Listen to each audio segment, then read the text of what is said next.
Order, members. The sitting is resumed. It's time for questions to the Minister of Education. Question 14 has been withdrawn. Mr Durkin's not in his place. I call Stephen Dunn. Who, Mr Speaker? Minister. Mr Speaker, I wrote to my executive colleagues on the 18th of November last year setting out the policy proposals underpinning a school uniforms bill and seeking agreement for my department to formally engage with the Office of the Legislative Council. I received executive agreement on the 5th of December last year. The bills underpinning policy proposals have been consulted on, receiving a high level of support from across the almost 7,500 consultation responses. These included responses from the online survey, Children and Young People and a range of organisations. The consultation report was published on the 12th of December last year and is available on my department's website. Currently, the draft school uniforms bill, which will make departmental guidance statutory, is being finalised. Once this is done, I will provide the Executive with the draft bill, seeking agreement to it and its introduction to the Assembly. When I receive this agreement, I will write immediately to the Speaker to confirm a date as soon as possible to introduce the bill. I then look forward to working with Assembly colleagues to progress this legislation and make a difference for families most in need of our assistance. Mr Dunn. Thank you, Mr Speaker, and thank the Minister for his answer and his efforts on tackling this issue. Can the Minister outline what the timescales are for the legal process to bring this bill into operation, and how do you think it will benefit hard-pressed families? Thank you, Mr Speaker, and can I thank the member for raising this important issue. In terms of the timeline, I'm going to bring this to the Executive, seeking their agreement to introduce it. And as soon as that is granted, I will bring it to you, Mr Speaker, and confirm a date for that to take place.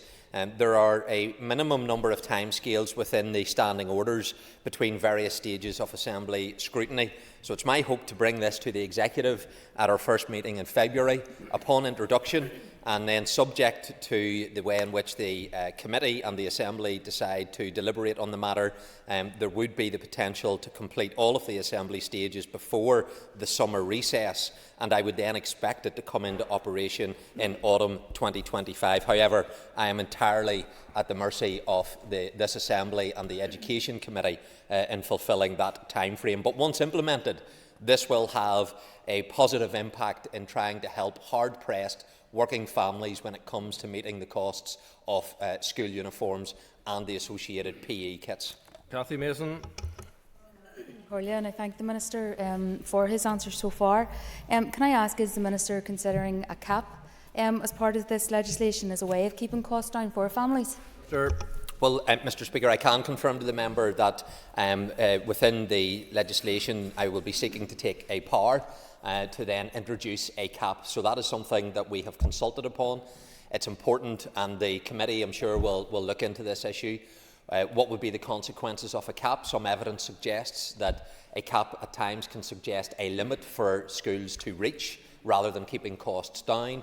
There are commercial market considerations, and I have no doubt that the committee will want to hear from retailers as they consider this issue, but I can confirm that the legislation will contain provision that would enable a cap to be brought into place. Nick Matheson. Thank you, Mr Speaker, and I welcome the continued commitment to bringing legislation on this issue, and I can assure the Minister that the committee is ready to do the scrutiny work. Minister will be aware of some of the issues that arose in England when legislation was changed, where parents reported back that it didn't really have any teeth despite being on a statutory footing, and that schools often continued some of the unhelpful practices in relation to cost. How will the Minister ensure that this legislation can be enforced and actually does deliver meaningfully reduced costs for parents in Northern Ireland? Thank you, Mr Speaker, and can I thank the member for his interest in this particular subject matter. He is right to draw out comparisons with other jurisdictions. We have looked at those experiences. England did put their guidance on a statutory footing, which we will now do as a result of this legislation.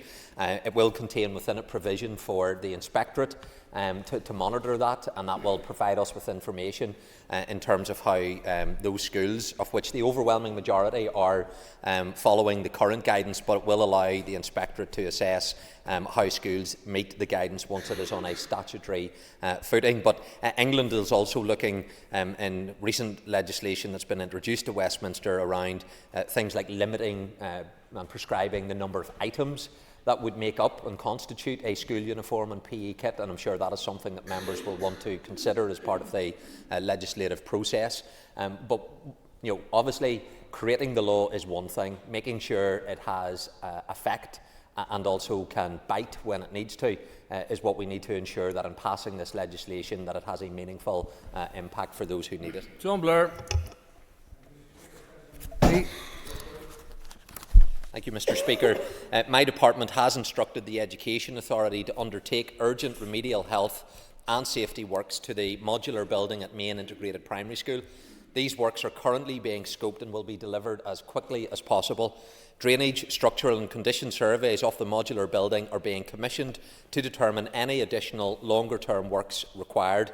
Alongside these actions, a scheme is being progressed to replace the walkway and provide a replacement classroom with a group room at the school. The Education Authority is currently preparing a technical feasibility report for this scheme, which will inform the business case. And should the school identify any works required to other modular units on site, they should submit an unavoidable minor works application to the department. However, Mr. Speaker, you'll appreciate that due to ongoing budget constraints, minor works are being prioritised on the basis of health and safety, statutory compliance and the need to address urgent and emergency repairs which could close a school or present a significant health and safety risk. And I can assure you that I'll continue to make a strong case for the increased and sustained investment that our education system needs. Linda Dillon's not in her place. I call Paula Bradshaw. Oh, sorry. Mr. Speaker, thank you for that additional time to prepare, and thank the Minister also for the answer on the attention paid to this matter. But look, given that DSO have advised that health and safety issues can be addressed, apparently, and that EA have been instructed to carry out urgent health and safety works, can I ask the Minister, given the number of issues that have arisen at this site, if he would be prepared to visit the site to see at first hand the problems that have arisen, and also how lessons might be learned from how to deal with these contractual issues? Minister. Well, Mr. Speaker, my immediate priority is to make sure that this work is carried out. It does cause me concern that nearly £1 million was spent in 2015, and now we've got these issues around the suitability of what was purchased within the past 10 years. That is not a satisfactory position to be. And I know that DSO and legal opinion was being sought in terms of central procurement and how this could have happened. Setting that aside, what is most important is health and safety, and that takes precedence over whatever legal dispute there may be with the way in which this was procured and any potential liabilities that will flow from it. And so the immediate priority is providing the support to the school. Education Authority maintenance staff, as I understand it, visited the school last week to review these issues. The maintenance officer has agreed in consultation with the school and the term service contractor a programme of works to address those immediate health and safety issues. So I trust that this work will be expedited with the urgency that it requires. If that is not the case, absolutely I will take up the invitation to visit the school myself, but I trust that won't be necessary in terms of the immediate need. But of course I'm always happy to visit schools as part of the rolling programme of engagement that I undertake. Linda Dillon. Minister. Mr. Speaker, with your permission, could I answer questions 4 and 8 as a group? Through the Teachers Negotiating Committee, a joint pay group is operational and meetings are taking place with employers, sectoral support bodies and the recognised teaching trade unions, the NITC, to explain and update them on the current financial pressures in education and discuss the current pay claim from NITC. The NITC pay claim was substantially higher than what has been recommended by the United Kingdom Government and accepted by teachers in England. In line with the requirements of public sector pay policy, any proposals for a teacher's pay award must be affordable, and this is proving difficult to resolve given the pressures that already face the education budget. 4 out of the 5 unions on NITC balloted for industrial action and action short of strike action, and that was due to commence on Monday of this month. I had provided confirmation that I am committed to securing the funding that is required to make a formal pay offer in the context of the agreement reached in the summer of last year in England and Wales, and on the understanding that we secure agreement to a sustained period of stability free from industrial action, including action short of strike in our schools. And as a result of this, the 4 trade unions agreed to suspend their industrial action for 4 weeks to allow further discussion aimed at finalising the ongoing pay negotiations. The work agreement TNC 2024-2 is effective in providing clarification, advice and guidance on teachers' terms and conditions to boards of governors, principals and teachers. Management side and NITC have jointly designed a framework to address the recommendations contained in the 8 completed workforce reviews. Mrs. Dillon.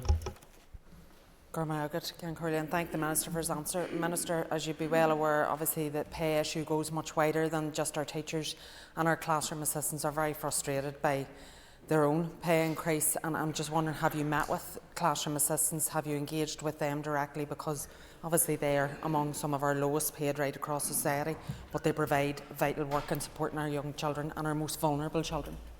Well, I agree, Mr. Speaker, with the member in terms of the hugely important contribution our teaching staff and our support staff make.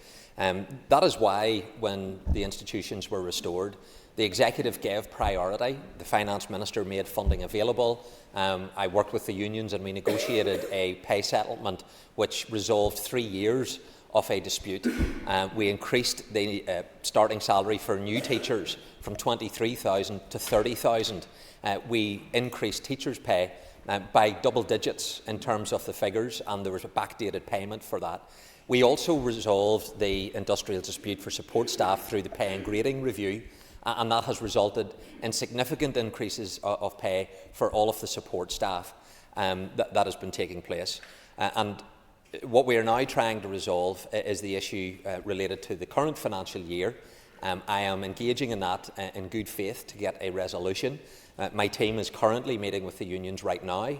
The diaries have been cleared for that to continue tomorrow and Thursday, and we have an opportunity over the next number of weeks to bring those negotiations to a conclusion. And I have outlined the parameters upon which we need to reach an agreement on that, and I've been working incredibly hard to try and identify the funding that we need in order for a formal pay offer to be made. So I will continue to do that, but I absolutely accept support staff require support. And I know that from the member, her party, I've met with her colleague, the member for Foyle, who has done work around classroom assistance, provided me with a report which was very helpful, demonstrating the value which I already knew, but he provided evidence for me in that meeting, and that was helpful to me as well. So I know this is a shared aim of all of us in this House to support those teachers, but also those wider support staff, and this Executive, I know, wants to do that. Stuart Dixon.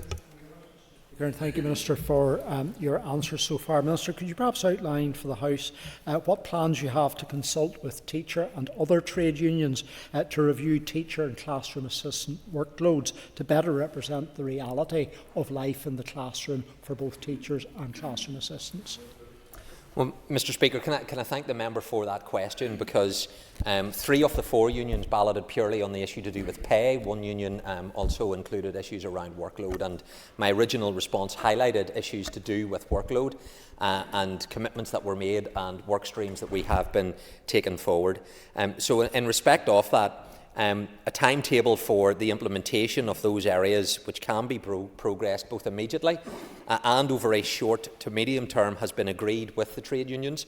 The focus of both management side and the NITC is to determine the areas of work which, once revised and implemented, will have the potential to impact positively on working practices within the education sector, and a programme of work has been prepared, grouping the recommendations which are in progress and those that can be progressed with existing resources into themes, one of which relates to school leaders, and I'll continue to do all that I can to take those measures forward, but also to secure the funding and resources that is needed to provide a pay settlement, and I'll work with the unions to get a resolution over the next number of weeks. Ryan Kingston. Thank you, Mr. Speaker, and I thank the Minister for his answers so far. Can the Minister advise, are teachers' terms and conditions in England the same as in Northern Ireland? Mr. Speaker, we're incredibly fortunate in this country where teaching is very much a valued profession, and we have very high levels of application into all of our initial teacher training colleges. And that is what we want as an executive, to attract the brightest and the best to come in to the profession. And I'm supporting that. The executive is supporting that position. But obviously when it comes to terms and conditions, Northern Ireland negotiates these things through the management side, which is made up of a number of the different employers, like the Education Authority, like CCMS and others, and we negotiate those terms and conditions to Northern Ireland. And therefore, whenever a pay settlement is reached in England, the terms and conditions for teachers are not the same in Northern Ireland as they are in England. For example, in Northern Ireland, there is a legal right to automatic pay progression, so you automatically move up your scale. In England, it is subject to an annual performance review by the employer, and a teacher may not move up. So it's important that we recognise there is a different context here in Northern Ireland. There are tighter exceptions for the direct working time budget allocation in England. There is greater flexibility here in Northern Ireland. And so when looking at pay, it is not just as simple as saying we demand pay parity with England, because terms and conditions are not like for like. And therefore we need to find solutions to these issues that recognise the legal framework here in Northern Ireland. Crawford. Speaker, and I do appreciate the work the Minister has done on this issue to date. Minister, can I ask, is there a long-term strategy to ensure competitive pay for teachers in Northern Ireland, and how often will teacher salaries be reviewed moving forward? Mr. Speaker, can I thank the member for that? Every year we seek to review and reach a settlement on pay, but within a very short period of time of this executive coming back, teachers' pay increased by over 10%. That was backdated. We resolved the support staff industrial action and delivered a significant increase in pay for all of our support staff. And so we review this every year. I would want that to happen sooner than the current time frame, but we were not in a position to move forward because the funding is not there in the Department of Education. And I have had to work to identify what funding there could be. That will require very difficult decisions for me as a minister. I've no doubt members in this House will criticise me for those decisions that I will need to take. But we are prioritising teachers' pay. That will have implications for the next financial year, because this obviously will have a cumulative impact as we move forward. That again will have an impact. That's why I unashamedly make the case for additional resource to be provided to the Department of Education. So we want to attract people into the profession. It is a deeply valued profession. Often people go into it because it is vocational. We should never take that for granted. We should always pay them the appropriate salary to reflect the contribution that they make to our children and young people who ultimately are the future. So we have workforce strategies in place. There are particular subject matters at post-primary level that we are struggling to recruit into. That is requiring us to look at those particular issues. But I want to make sure that we pay our workforce the right rate, reflecting the important work that they do, and I will continue to seek to do that in the years ahead. Minister, many Irish medium schools have voiced their frustrations that in the south of Ireland teachers make more money, therefore we're losing a lot of our Irish-speaking teachers to the south. Do you think a pay award increase will be enough to keep teachers here in the north, or what further steps will your department take? Well, I think It is not an issue that I'm aware of in terms of salary attracting people in terms of Irish medium. There is an issue about how do we make sure people who are qualified and proficient in the Irish language are able to then deliver education through that medium. And that is something that the department recognises is a particular issue for Irish medium, and there is work to make sure that we can provide support. So one of the examples, when there were reductions in terms of placements for people going into our teaching colleges to be trained, it did not apply to the Irish medium, recognising the needs of the sector and also the legal duties on the department in that respect. But I recognise it is an issue for Irish medium.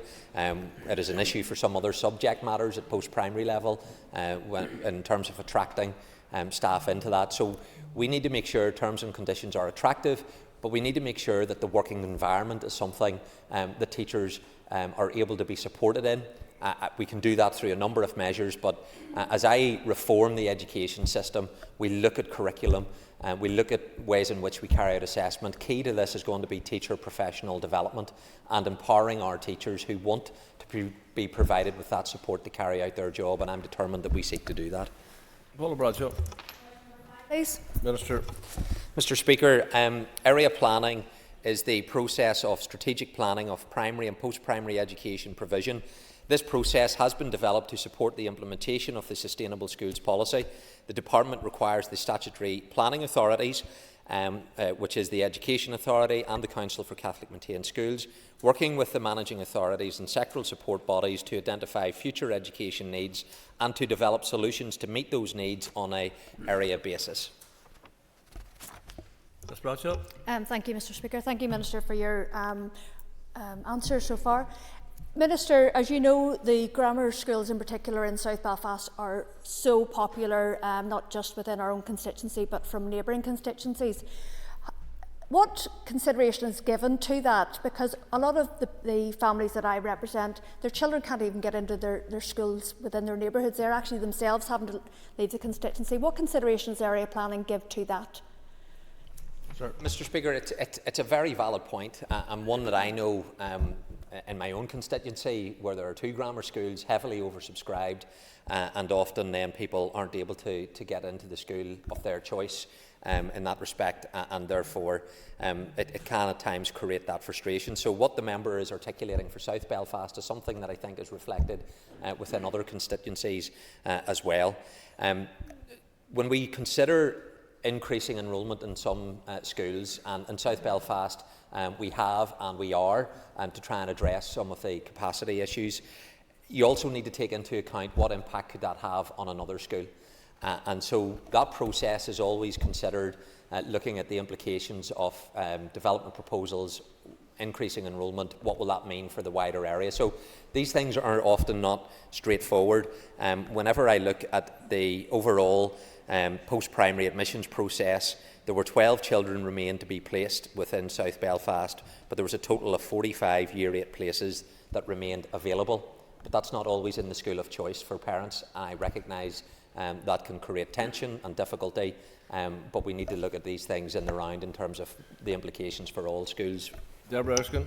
Thank you, Mr. Speaker, and hopefully the Speaker will allow me some latitude regarding this question, but it does point to school places.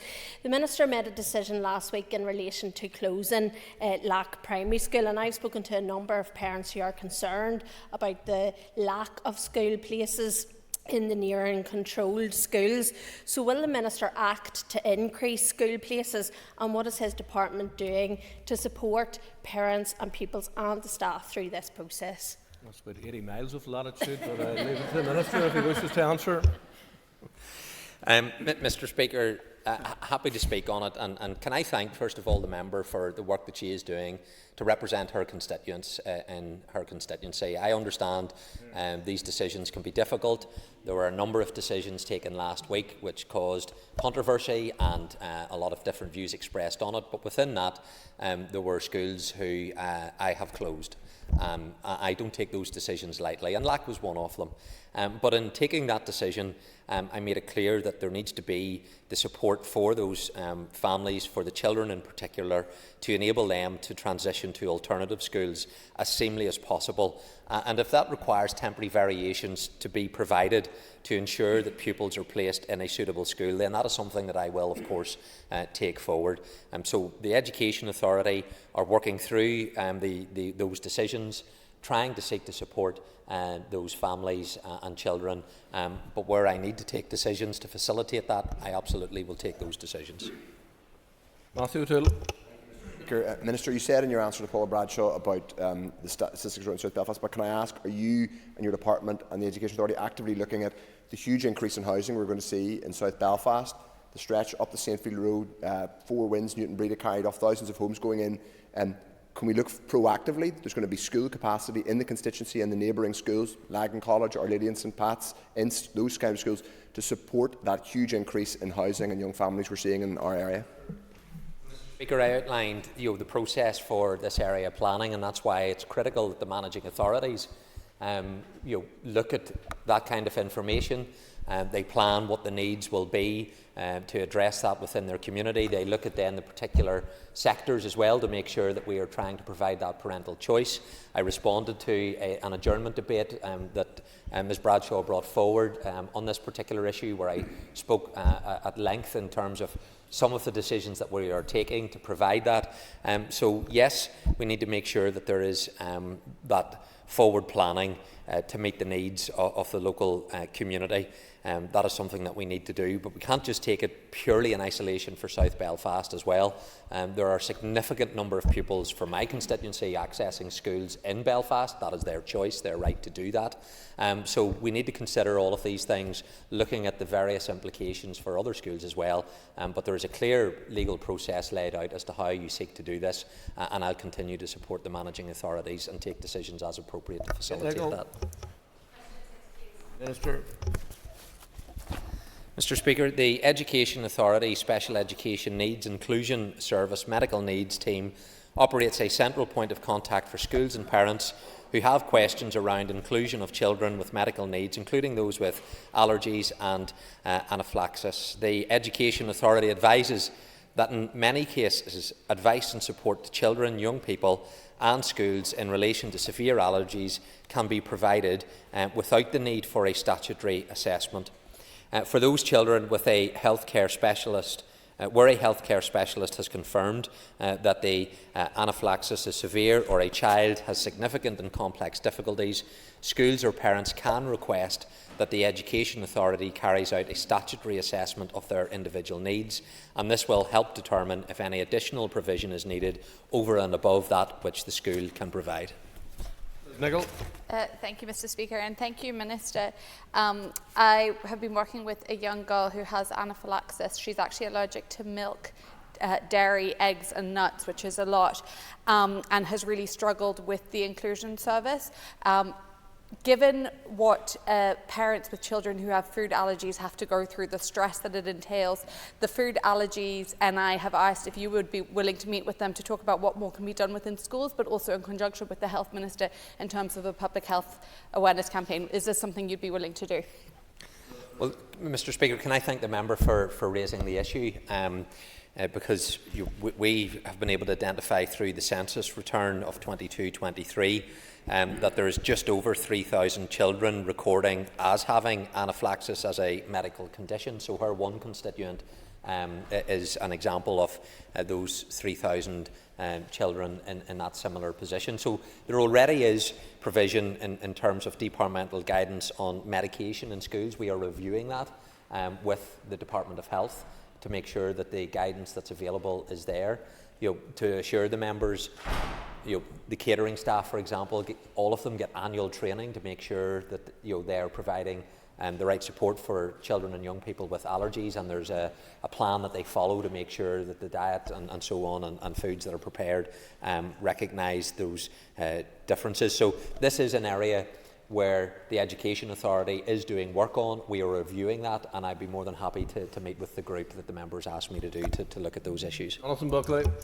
Thank you, Mr Speaker, and I thank the member for her original question. And whilst we know that there are significant challenges facing both children and parents when it comes to dealing with these severe allergies. But there's also an additional stress level that is put upon teaching staff who often have to administer it, quite often feeling that they're under-equipped to do so. So can the Minister outline, will those steps also include additional support for teachers that have to often issue these medication in some difficult circumstances? Well, can I thank the member for that, because he is right. Making sure that the teaching profession, support staff have the confidence to know how to react in certain situations is important. That's why we're reviewing the medication in schools guidance to make sure it's as up to date as possible, and then make sure that there is support in those particular scenarios. Okay, moving on to topical questions. Nicole Carr-Hunter. Mr Speaker, Minister, in 2023, school attendance in Northern Ireland hit its worst level on record. Can you detail how many children in Northern Ireland are identified as school refusers, also known as experiencing emotionally based school avoidance, by your department in the year of 2024? I don't have the precise figures, but the member highlights an issue which is of concern and that we are proactively engaging on, because if you're not in school, then you aren't able to get the benefits of that educational environment, and so driving up attendance rates is an important issue for us. It has been exacerbated as a result of COVID, the lockdown approach, and those who advocated lockdown and denying children the opportunity to be in a school have a lot of questions that they need to answer as to why they took that approach, because we are living with the outworkings of that, where children and families have had an impact because the attendance figures are significantly lower now than they were pre-COVID. To encourage members, Mr Speaker, Knockmore Primary School in my own constituency have a scheme called Hero. It is a competitive process where classes drive up their attendance levels. They're updated every week where they sit. They have assemblies rewarding good attendance. And that school is an example where measures that they are taking has increased the level of attendance within those schools. So I don't have the particular figures, but it is an area that we are actively working on. Ms Hunter. Thank you, Minister, for that. Minister, some of the children I've spoken with asking for reasons about why they're staying off have mentioned things like bullying, anxiety, and also awaiting ADHD and autism assessments that would help them in the classroom. Can I ask, what is your department doing to address these issues, and what would you say to children who are at home today when they should be at school? Well, Mr Speaker, can I thank the member for the invitation to speak to children. Schools is a great opportunity for you to develop socially, but also educationally. We will be there to support you to overcome those barriers that you may have for not wanting to be at school, and they can be varied. But support is there. A huge amount of work goes in to facilitate and support those young people who will have, at times, legitimate and very difficult issues to overcome in order to get them to school. And the Education Authority are there to provide that support. I want them to be in school. It is the best place that they can be in order to develop, and we will provide the support that is needed to those children to be able to facilitate them in our schools. Thank you to the Minister for his answers so far. Minister, could you provide an update on the progress that has been made in terms of childcare and early years since you've took up office? Sure. Thank you, Mr Speaker. Can I thank the member for this, because whilst I couldn't take part in the debate earlier, I sat in for a good hour, and it is just useful for members to be reminded of the significant work that this department and my party has driven forward within the past year. And when we took up office, we secured the £25 million of executive funding. And what we've been able to achieve is now 14,000 children, which is far exceeding our own expectations. We believe that is reaching over 90% of children in Northern Ireland that could avail of this. And they have now taken up the support. And that is making a real difference in terms of the subsidy. To date, the scheme has provided over £5.4 million in savings for working families. Combined with tax-free childcare, that is sitting now at £11 million.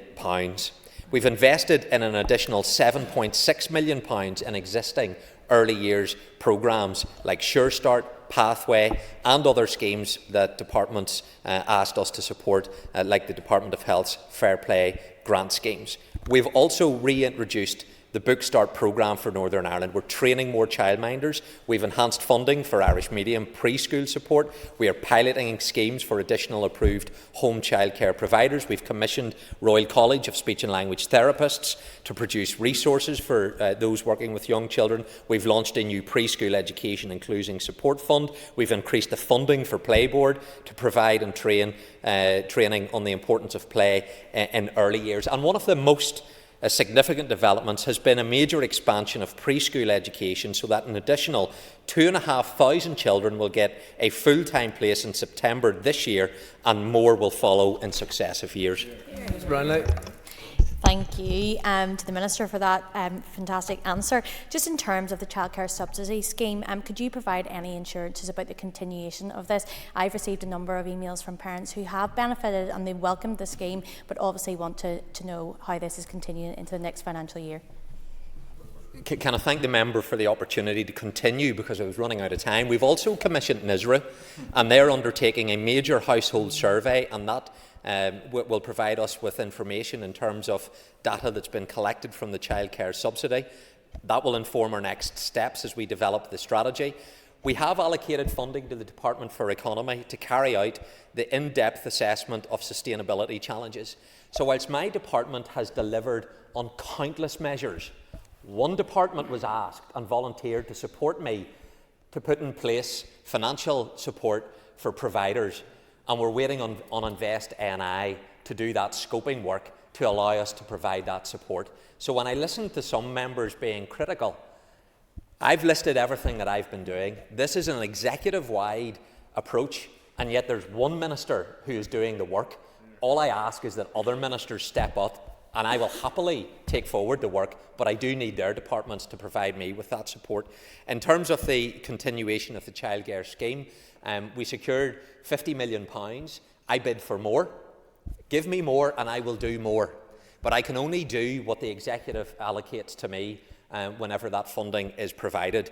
But I will happily institute more measures to support our hard-working families when it comes to meeting these costs and getting more places in our nursery schools. Brian Kingston. Thank you, Mr. Speaker. And I wish to ask the Minister, what assessment has been made of efficiency savings since the 5 education and library boards were replaced with a single education authority in 2015? Minister. Well, Mr. Speaker, the Education Authority Landscape Review, it was published back in June of 2022. That gave a comprehensive review of EA's overall operation and governance and the extent to which it effectively delivered against the executive and departmental priorities which were published when it was established in April 2015. This included an assessment of the effectiveness of EA's system of financial management and internal control, including demonstration of value for money when compared to the previous regional model. I have spoken before about the need for transformation in EA. I have been critical, Mr. Speaker, but I have made appointments. Some appointments which members in this House actually criticise me for, and yet we are starting to make a difference, and that difference is coming to the tune of millions of pounds of difference, and I would ask members to support me when I make those decisions because it's yielding the results. Mr. Kingston.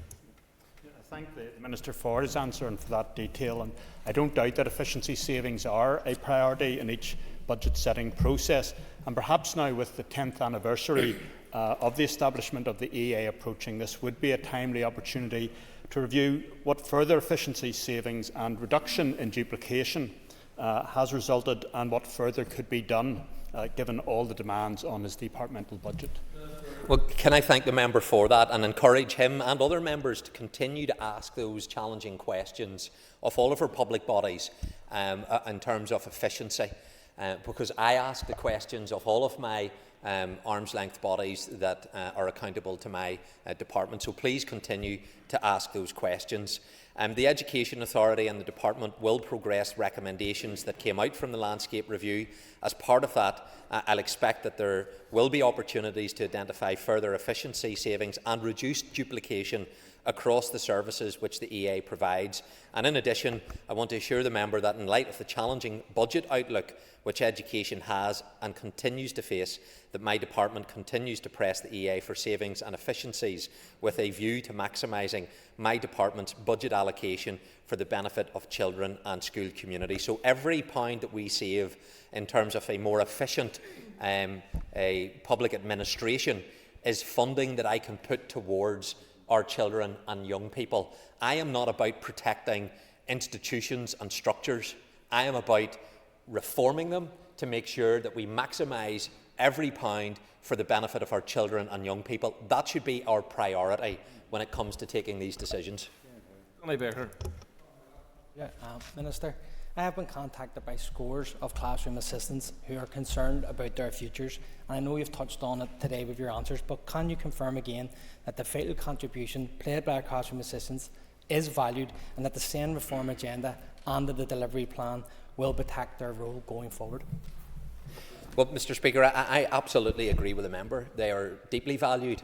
But I suspect the question comes back to the reform of the special educational needs statement that I made in respect of that. And that is something that as we move through the reform of SEN statementing process, I outline clearly that principals that I meet with have said, I can support our children and young people in a more effective manner that is beneficial for young people in terms of their educational output and development, and also creates a higher level of independence.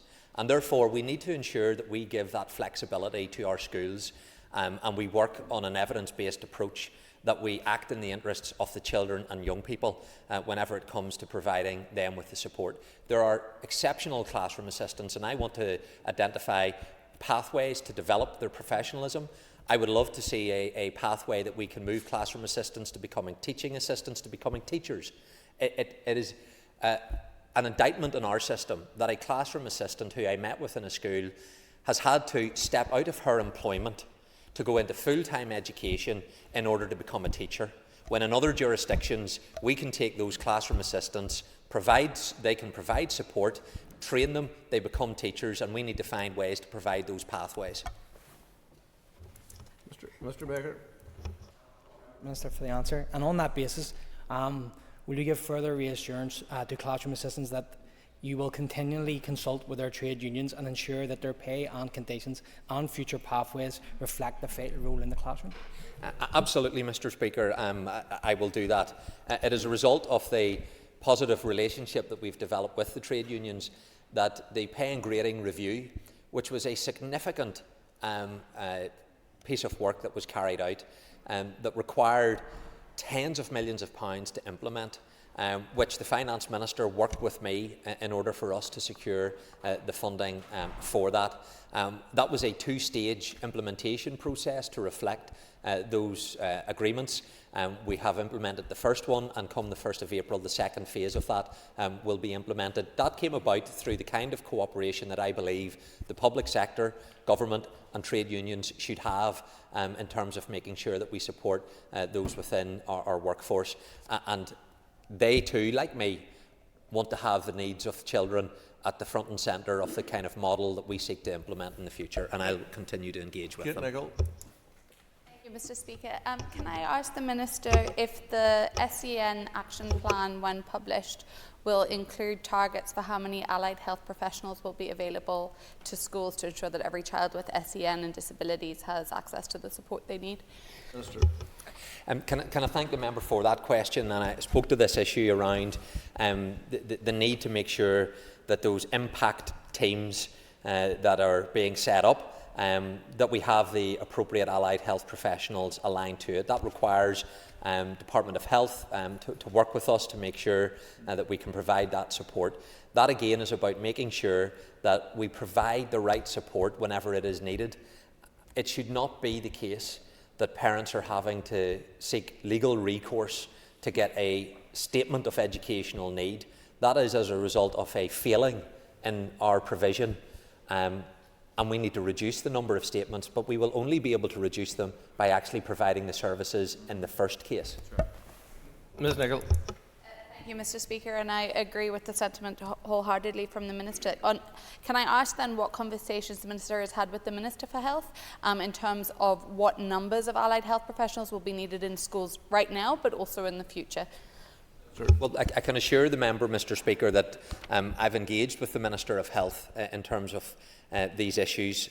We have met with her party colleagues in terms of special schools, but I've also engaged with them separately to that. And we have a joint health and education oversight group that will be assisting as to how we develop that. And that is led by very senior officials within both departments. So that will make sure there is that collaboration. And I have no reason to believe, in fact, I'm more than confident of stating on the record, the Minister for Health shares the same ambition that I have, that education on its own cannot meet the needs, that these are issues that require the Department of Health to be involved in as well, and I'm confident that there is the collaboration as we seek to put forward a new way in which we will provide support to those children and young people that need it. That brings to a conclusion time for questions to the Minister of Education. Point of order, Mr. Durkan. Thank you, Mr. Speaker. I'd like to apologise to the Assembly, to yourself and to the Minister for not being in my place for my